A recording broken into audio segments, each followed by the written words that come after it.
Good morning! Ayan, doon nga sa huling video namin mga Mamshibals ay nakarating na kami dito sa kinalasan na kakainan namin ni Daddy Arnel. At nakapagbayad na rin ang Mamshibals nyo kaya nag-aantay na lang kami ng aming order. Inayos ko muna nga itong mga bag ko mga Mamshibals habang inaantay namin yung order.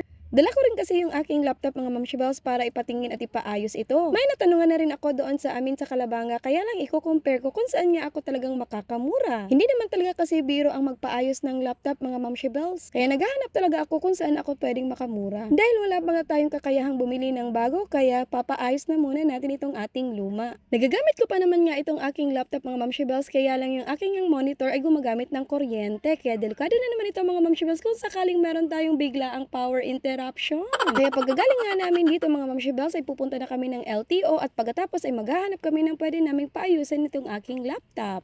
At dahil lang dito na nga yung aming mga order mga Mamshibals kaya kakain na muna kami ni Daddy Arnel. Medyo nagsisisi pa nga siya dahil ang liit daw ng kanyang in-order mga Mamshibals. Pero sabi ko tama lang yan kasi pag hindi ko naubos itong aking kinilas ay siya na rin ang mag-uubos. Naghahanap nga siya ng suka mga Mamshibals kaya ang sabi ko andun sa may cellphone ko ginawa ko siyang patayo dito sa ating camera. At ayan na nga mga Mamshibals patuloy pa rin kami sa pagkain namin. Tigi-isa lang pala yung in-order kong drinks pati na rin yung maruya mga Mamshibals dahil sa tingin ko siya lang naman ang kakain ng mga ito. Inutusan niya pa nga ako mga Mamshibals na humingi daw ako ng extra sabaw kundi ang sabi ko sa kanya ay siya na. At ayun na nga, dali-dali niyang binitbit yung kanyang tasa at humingi nga ng extra sabaw mga Mamshibals. At ito na nga yung aming kinalas na kinakain mga Mamshibals. Kung makikita niyo ay napakasimple lang pero yung lasa niya talaga ay napakasarap. Hindi ko na nga nakunan hanggang matapos kami mga Mamshibals. Sa mga oras na to ay nandito na nga kami sa LTO. Magpapamedical na nga siya mga Mamshibals sa oras na to kaya naglalakad na kami papunta doon sa doktor. May kasama nga pala kami ngayong barkada niya mga Mamshibals na siyang nag-a-assist sa kanya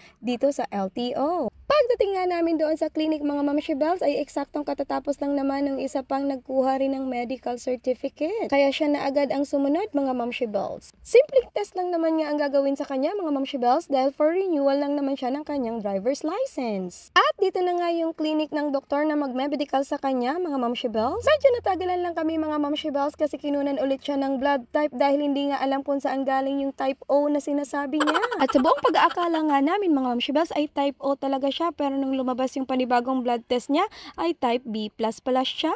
Buti na lang nga at isinadjust ko kay Daddy Arnel na magpa-blood type test ulit na lang siya para sure talaga kung ano yung blood type niya. Dahil kung hindi daw siya ulit magpapa-blood type test ay ililive na blank yung kanyang license. 10 years pa naman ulit bago mag-expire itong lisensya na niya ngayon. Na-conscious na rin siya sa kanyang buhok mga Mamshibals kasi alam niya na magtitake siya ng panibagong picture. Napahugas rin nga ng kamay itong si Daddy Arnel dahil nang kukunan na siya ng fingerprints ay hindi binabasa yung kanyang mga daliri. Eto nga yung sign na talaga namang napakasipag niya raw na tao. At buti na lang sa pangalawang pagkakataon ay nabasa na yung kanyang mga daliri. Tinanong nga rin siya kung babaguhin niya pa daw yung picture sa ID niya or eto na lang dati ang gagamitin niya. At hindi pa rin nakaka-move on si Daddy Arnel dahil sobra na daw kapal ng kanyang mga kalyo sa kamay.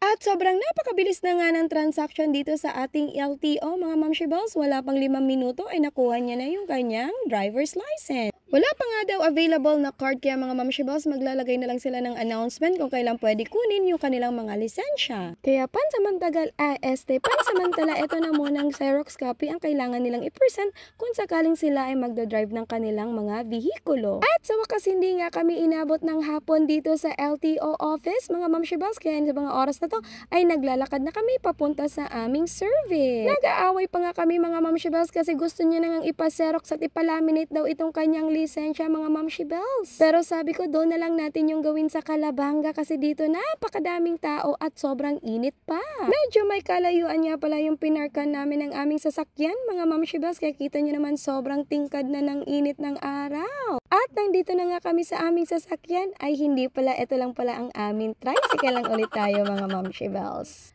Nagmamanifest lang naman ito si Daddy Arnel. Malay nyo balang araw ay magkaroon din tayo ng ganyan. Wala namang masama diba mga Mamshibals? Dumiretso na muna kami sa bibilhan namin ng floor mat mga Mamshibals kaya abangan nyo ang aking susunod na mini vlog. Maraming salamat. Yan lang.